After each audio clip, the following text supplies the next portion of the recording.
ভারতের কাশ্মীরের পেহেলগামে যে অ্যাটাকটা হয়েছে, এই অ্যাটাকটা হওয়ার পরে একটা শব্দ কিন্তু সবচাইতে বেশি বেশি শোনা গিয়েছে, আর সেটা হচ্ছে ফলস ফ্ল্যাগ।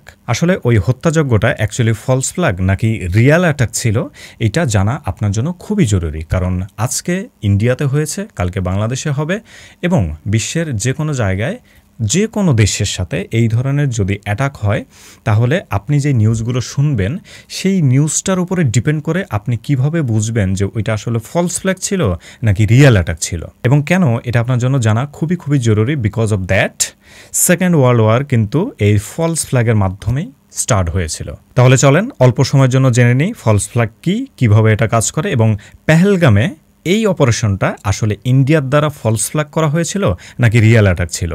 তাহলে আপনি বুঝতে পারবেন। শুরুতে ফলস ফ্ল্যাগের সংজ্ঞাটা জেনে নিই। ফলস ফ্ল্যাগের অর্থ হচ্ছে নিজে কোনো কাজ করে ওই কাজের দায়ভার অন্য কারো ঘাড়ের উপরে চাপিয়ে দেওয়া। As simple is it. False flag মানে হচ্ছে রং পতাকার অ্যাটাক। মানে আপনি কোনো অপরাধ করবেন, সেই অপরাধের যে বোঝা সেটা আমার ঘাড়ের উপরে এসে পড়বে, কিন্তু আমার ঘাড়ে কিভাবে এসে পড়বে সেটার পূর্ব প্ল্যান আপনি আগে থেকেই করে রেখেছেন, তারপরে গিয়ে আপনি ওই অপরাধটা করেছেন। This is the false flag. Okay, false ফ্ল্যাগের উদ্দেশ্য কী? কী উদ্দেশ্যে এই ফলস ফ্ল্যাগ করা হয়? প্রথম উদ্দেশ্য, যুদ্ধ শুরু করার অজুহাত তৈরি করা। সেকেন্ড নাম্বার, জনগণের আবেগকে উস্কে দিয়ে সরকারের প্রতি সমর্থন বাড়ানো। থার্ড নাম্বার, রাজনৈতিক প্রতিপক্ষকে দুর্বল করা অথবা নিশ্চিহ্ন করা। আর নাম্বার 4, গোপন উদ্দেশ্য বাস্তবায়ন করার জন্য জনমতকে প্রভাবিত করা। এবার আসি সেকেন্ড ওয়ার্ল্ড ওয়ার কিভাবে ফলস ফ্ল্যাগের মাধ্যমে সংগঠিত হয়েছিল। দ্যাট মিনস আপনাদের একটা বাস্তব এক্সাম্পল দিচ্ছি। জার্মানির নৎসি বাহিনী পোল্যান্ডের বিরুদ্ধে যুদ্ধ শুরু করতে চেয়েছিল, কিন্তু তাদের জনসমর্থন খুবই খুবই দরকার ছিল, আদারওয়াইজ তারা কিন্তু অ্যাটাক করতে পারছিল না। তাই তারা নিজেরাই পোল্যান্ডের সামরিক পোশাক পরে জার্মানির একটা রেডিও স্টেশনে আক্রমণ করে এবং পরবর্তীতে দোষটা দেয় পোল্যান্ডের উপরে। এই ঘটনার পরপরই হিটলার তিনি পোল্যান্ডে অ্যাটাক করেন এবং সেকেন্ড ওয়ার্ল্ড ওয়ার শুরু হয়। ফলস ফ্ল্যাগের আরও একটা এক্সাম্পল দিচ্ছি, যদিও এটা রিয়েলিটি ফেস করে নাই, বাট উদাহরণটা দেওয়া দরকার। আমেরিকার সামরিক বাহিনী কিউবার বিরুদ্ধে তারা যুদ্ধ করতে চেয়েছিল। এজন্য আমেরিকা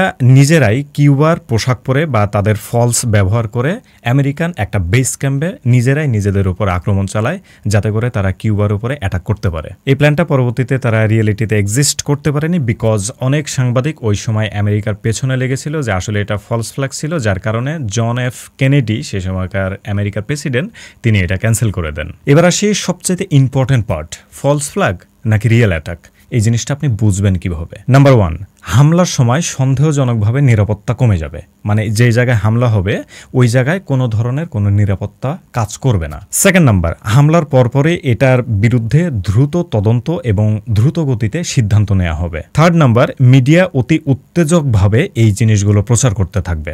নাম্বার 4, পরে এমন কোনো ইনফরমেশন বের হয়ে আসবে যেটা সরকার প্রথমেই গোপন করেছিল। এখন আসি পেহেলগামে যে অ্যাটাকটা হয়েছিল, সেটা কি ফলস ফ্ল্যাগ নাকি রিয়েল অ্যাটাক, সেটা কিভাবে চিনবেন? যে কয়েকটা পয়েন্ট বললাম সেটাতে আপনি বিচার করতে পারবেন। প্রথমটা কি ছিল? হামলার সময় সন্দেহজনকভাবে নিরাপত্তা কমে যাবে। আপনি খেয়াল করলে দেখবেন যেখানে অ্যাটাক হয়েছিল তার 1 কিলোমিটারের মধ্যে ইন্ডিয়ার আর্মি বেস ছিল।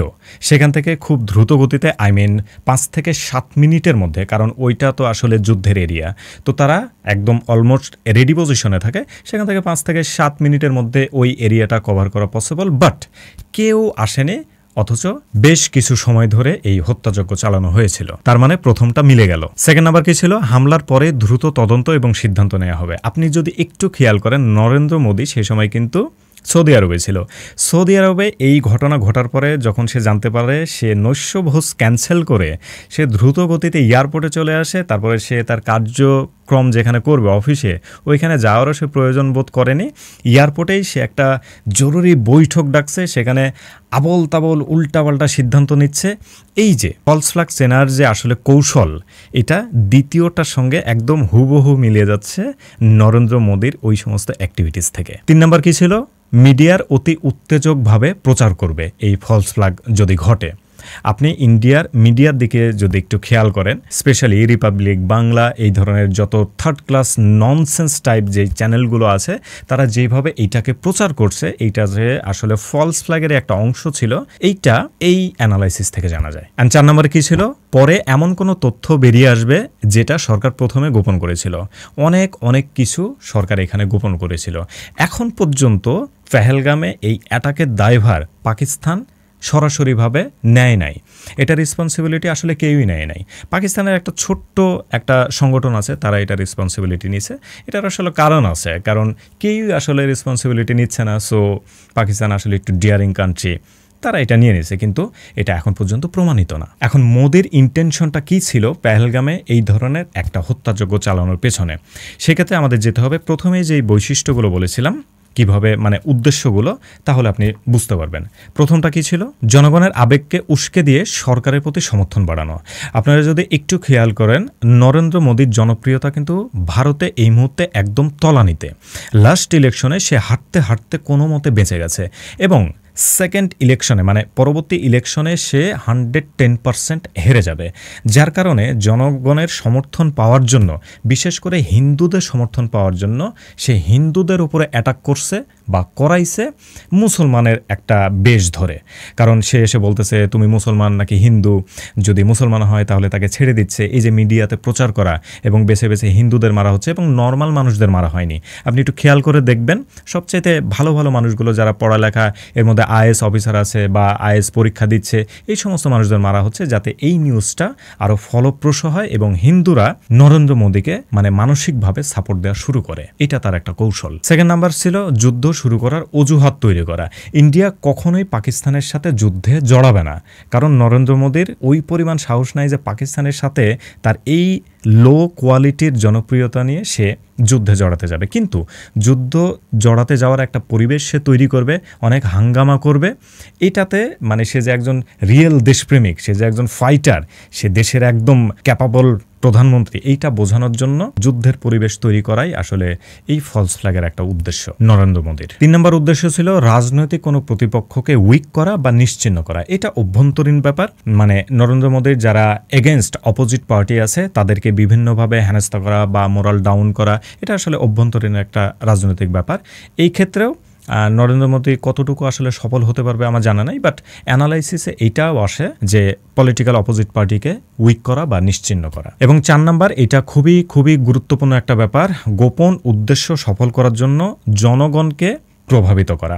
এটা এভাবে কাজ করে যে আপনারা চিন্তা করে দেখবেন যে সরকারের কোথাও যদি কোনো অকারেন্স থাকে, যদি কোনো ফেইলিয়ার থাকে, ওইটার পেছনে যখন জনগণ ওইটা নিয়ে ক্যালকুলেশন করে, ডিসকাশন করে বা বিভিন্ন ধরনের মতামত দেয়, সেটা তো আসলে সরকারের জন্য খারাপ কিছু, তাই না? তো ওইখান থেকে জনগণের মনকে প্রভাবিত করার জন্য ইচ্ছাকৃতভাবে দেশের অন্য কোনো প্রান্তে এমন একটা ঘটনা ঘটানো সরকারের পক্ষ থেকেই, যাতে করে ওই যে ব্যাপারটা নিয়ে জনগণ এখন পড়ে আছে ওইখান থেকে ডাইভার্ট হয়ে নতুন একটা জায়গায় সে পৌঁছায়, যাতে করে ওইটাতে তার সবচেয়ে বেশি ক্ষতি হচ্ছে, ওর থেকে একটু কম ক্ষতি কোনো একটা জায়গায় ঘটিয়ে সে জনগণের মনকে প্রভাবিত করার একটা চেষ্টা করছে। এইখানে আমার জানা নাই আসলে মোদি এখানে কিভাবে কানেক্টেড, বাট উদ্দেশ্য যেহেতু এইটা, কিন্তু এই 4টা উদ্দেশ্যের মধ্যে প্রথম 2টা একদম পুরোপুরি মিলে যাচ্ছে নরেন্দ্র মোদির ক্ষেত্রে। এই ভিডিওটা করার একমাত্র উদ্দেশ্য হচ্ছে not only India, not only Pahalgam, এটা বাংলাদেশেও হতে পারে, এটা বিশ্বের যে কোনো দেশেই হতে পারে, যেহেতু এইটার কারণে, এই ফলস ফ্ল্যাগের কারণে সেকেন্ড ওয়ার্ল্ড ওয়ার পর্যন্ত হয়ে গেছে। সুতরাং অ্যাজ এ সাধারণ নাগরিক হিসেবে আমাদের ফলস ফ্ল্যাগ সম্পর্কে অবগত হওয়া দরকার। আজকে না, ইন ফিউচার যদি কোথাও, বাংলাদেশ সহ কোথাও যদি এই ধরনের ঘটনা ঘটে, তাহলে মিডিয়া কর্তৃক যে নিউজ আমরা পাবো সেখান থেকে অ্যানালাইসিস করে আমরা এই জিনিসগুলো জানতে পারবো যে কোনটা ফলস ফ্ল্যাগ ছিল এবং কোনটা রিয়েল অ্যাটাক ছিল। আশা করি আজকের ভিডিওটা আপনাদের জন্য মোটামুটি ইনফরমেটিভ করতে পেরেছি। যদি কোনো ভুল হয় তাহলে অবশ্যই আমাকে জানাবেন, আমি নিজেকে শুধরে নেব। আর যদি পছন্দ হয় তাহলে অবশ্যই একটা লাইক করবেন, এবং আমি এই ধরনের ভিডিও তৈরি করি। আমার ভিডিও যদি ভালো লাগে আপনাদের, অবশ্যই আমার চ্যানেলটাকে সাবস্ক্রাইব করবেন, যাতে আমি একটু ভেতর থেকে ইন্সপায়ার্ড হই। ধন্যবাদ সবাইকে, ভালো থাকবেন, দেখা হচ্ছে পরবর্তী ভিডিওতে। খোদা হাফেজ।